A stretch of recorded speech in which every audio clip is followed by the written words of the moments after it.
Nitko ne poznaje pravog mene. Ja sam borac. Suočila sam se s toliko izazova u svom životu.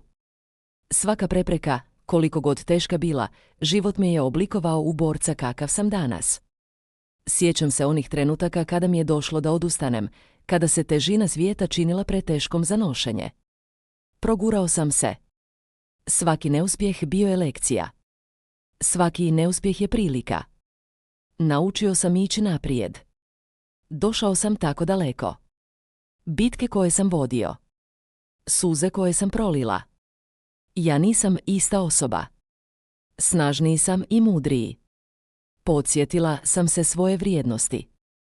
Nalazio sam nadu u najmračnijim trenucima, ohrabrivao sam se kad sam se osjećao najslabije.